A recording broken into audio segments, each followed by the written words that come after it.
Hi friends, ഇന്നത്തെ recipe നല്ല crispy ആയിട്ടുള്ളൊരു ചന ദാൽ ഫ്രൈ ആണ്. ഇത് വൈകിട്ടത്തെ ചായയുടെ ഒപ്പം കഴിക്കാൻ പറ്റിയ ഒരു ഐറ്റമാണ്.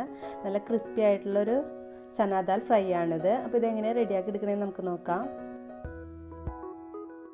ഇത് റെഡിയാക്കി എടുക്കാനായിട്ട് ഞാനിപ്പോൾ ഒരു 200 ഗ്രാം വെള്ളക്കടല എടുത്തിട്ട് വെള്ളത്തിലിട്ട് കുതിർത്തി വെച്ചിരിക്കുന്നതാണ്. തലേദിവസം രാത്രി കുതിർത്തി വെച്ചാൽ രാവിലെ നമുക്ക് യൂസ് ചെയ്യാൻ പറ്റും. ഇതിലേക്ക് നമുക്ക് ഒരു ഗ്ലാസ് വെള്ളം ഒഴിച്ച് കൊടുക്കാം. ഇത് വേവാനായിട്ടുള്ള പാകത്തിനുള്ള വെള്ളം ഒഴിച്ച് കൊടുക്കാം. പിന്നെ ഇതിലേക്ക് ഉപ്പും കൂടി ചേർത്തിട്ട് നമുക്ക് ഒന്ന് വേവിച്ചെടുക്കണം. ഇത് വേവിക്കുമ്പോൾ ഒരുപാട് വെന്ത് പോകരുത്, ഉടഞ്ഞു പോകരുത് ഇങ്ങനെ കടലേക്ക്. അപ്പോൾ ഒരു 3/4 ഭാഗത്തോളം വേവിച്ചെടുത്താൽ മതി. പിന്നെ നമ്മൾ ഫ്രൈ ചെയ്യുമ്പോൾ ബാക്കി വേവ് വെന്തോളും. അപ്പോൾ ഇതൊന്ന് നമുക്ക് വേവിച്ചെടുക്കാം. ഇപ്പോൾ നമ്മുടെ കടല ആവശ്യത്തിന് വെന്ത് കിട്ടിയിട്ടുണ്ട്. ഇങ്ങനെ ഉടഞ്ഞു പോകാത്ത രീതിയിൽ വേവിച്ചെടുത്തിട്ടുണ്ട്. കണ്ട ഈ രീതിയിൽ വേവിച്ചെടുക്കണം. ഇപ്പോൾ നന്നായിട്ട് തണുത്തിട്ടുണ്ട് കേട്ടോ. ഇതിൻ്റെ ചൂടൊക്കെ മാറിയിട്ടുണ്ട്. ഇനി ഇതിലേക്ക് നമുക്ക് ഒരു 2 ടേബിൾ സ്പൂൺ കോൺഫ്ലവർ ചേർത്ത് കൊടുക്കാം. അത്രയും തന്നെ 2 ടേബിൾ സ്പൂൺ തന്നെ അരിപ്പൊടിയും കൂടി ചേർത്ത് കൊടുക്കാം. പുട്ടിൻ്റെ പൊടിയല്ല, നമ്മൾ അപ്പത്തിനൊക്കെ യൂസ് ചെയ്യുന്ന പൊടിയുണ്ടല്ലോ, ആ പൊടി ചേർത്ത് കൊടുക്കണം. എന്നിട്ട് നന്നായിട്ടൊന്ന് മിക്സാക്കി എടുക്കാം.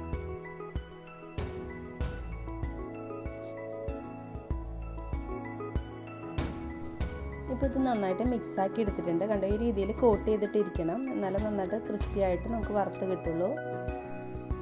ഇതൊന്ന് നമുക്ക് ഫ്രൈ ചെയ്തെടുക്കാം എണ്ണയിൽ. അപ്പോൾ ഇത് വറുത്തെടുക്കാനായിട്ട് ഞാനിപ്പോൾ ഒരു പാനിലേക്ക് കുറച്ച് സൺഫ്ലവർ ഓയിൽ ഒഴിച്ച് കൊടുത്തിട്ടുണ്ട്. ഇത് ഡീപ്പ് ഫ്രൈ ആണ് നമ്മൾ ചെയ്തെടുക്കുന്നത്, എന്നാലും നല്ല ക്രിസ്പി ആയിട്ട് വരുള്ളൂ. എണ്ണയിലേക്ക് ഞാനിപ്പോൾ 2-3 കഷ്ണം വെളുത്തുള്ളി തൊണ്ടോട് കൂടി തന്നെ ഒന്നിട്ട് വറുത്തെടുക്കാൻ പോവാണ്. വെളുത്തുള്ളിയും അതുപോലെ തന്നെ കറിവേപ്പിലയും കൂടി.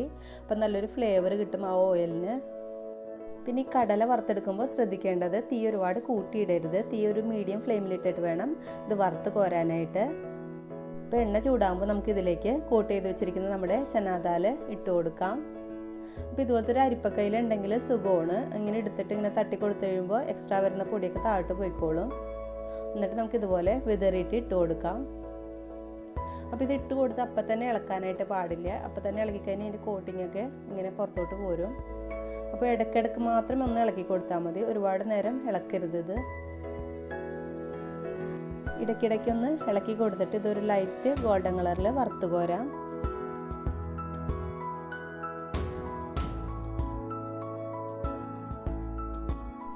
ഇപ്പോൾ നമ്മുടെ വെള്ളക്കടല അത്യാവശ്യം ഫ്രൈ ആയിട്ട് വന്നിട്ടുണ്ട്. ഫ്രൈ ആയിട്ട് വരുമ്പോൾ ഇത് മുകളിലോട്ട് പൊങ്ങി വരും. അപ്പോൾ നമുക്ക് മനസ്സിലാക്കാനായിട്ട് പറ്റും ഇത് ആവശ്യത്തിന് ഫ്രൈ ആയിട്ട് വന്നിട്ടുണ്ട്. ഇനി ഇതൊന്ന് നമുക്ക് കോരിയെടുക്കാം. അപ്പോൾ ഞാനിത് 2 പ്രാവശ്യമായിട്ട് വറുത്ത് കോരിയെടുത്തിട്ടുണ്ട്. ഇപ്പോൾ നല്ല ക്രിസ്പി ആയിട്ടുള്ള നമ്മുടെ ചന ദാൽ ഫ്രൈ റെഡി ആയിട്ടുണ്ട്. ഇനി ഇതൊന്ന് അത്യാവശ്യം സ്പൈസി ആക്കാൻ വേണ്ടിയിട്ട് നമുക്ക് കുറച്ച് കാശ്മീരി ചില്ലിപ്പൊടി ചേർത്ത് കൊടുക്കാം. പിന്നെ ഇതിലേക്ക് കുറച്ച് ഉപ്പും കൂടി ചേർത്ത് കൊടുക്കാം. പിന്നെ നമ്മൾ വറുത്ത് വെച്ചിരിക്കുന്ന കറിവേപ്പിലയും വെളുത്തുള്ളിയും ഉണ്ടല്ലോ, അതും കൂടി ചേർത്ത് കൊടുക്കാം. എന്നിട്ട് എല്ലാം കൂടി ഒന്ന് മിക്സാക്കി എടുത്താൽ നമ്മുടെ ടേസ്റ്റി ആൻഡ് ക്രിസ്പി ആയിട്ടുള്ള ചന ദാൽ ഫ്രൈ റെഡിയാവും. അപ്പോൾ ഇനി രാവിലത്തേക്ക് കടലക്കറിയൊക്കെ ഉണ്ടാക്കുമ്പോൾ കുറച്ചെടുത്തിട്ട് മാറ്റി വെച്ചോളൂ. എന്നിട്ട് ഈ രീതിയിലൊന്ന് ഉണ്ടാക്കി നോക്കും. ഈ മഴക്കാലത്തേക്ക് പറ്റിയൊരു സ്നാക്കാണിത്. അപ്പോൾ നിങ്ങളെല്ലാവരും ഒന്ന് ട്രൈ ചെയ്ത് നോക്കണം. പിന്നെ ഇത് നമ്മൾ സാധാരണ കപ്പലണ്ടി വറുക്കണ പോലെ വറുത്തിട്ട് കുറേ ദിവസം വെച്ചേക്കാൻ പറ്റില്ല. നമ്മളിപ്പോൾ എപ്പോഴും ഉണ്ടാക്കണേ അപ്പോൾ തന്നെ യൂസ് ചെയ്യണത്, അല്ലെങ്കിൽ കുറച്ച് നേരം ഇരുന്ന് കഴിയുമ്പോൾ ഇത് തണുത്ത് പോവും. അപ്പോൾ അതൊന്ന് ശ്രദ്ധിച്ചാൽ മതി. പിന്നെ നിങ്ങൾക്ക് എൻ്റെ ഈ വീഡിയോ ഇഷ്ടപ്പെട്ടാൽ ലൈക്ക് ചെയ്യാനും അതുപോലെ തന്നെ സബ്സ്ക്രൈബ് ചെയ്യാനും കമൻറ്റ് ചെയ്യാനും മറക്കരുത്. താങ്ക്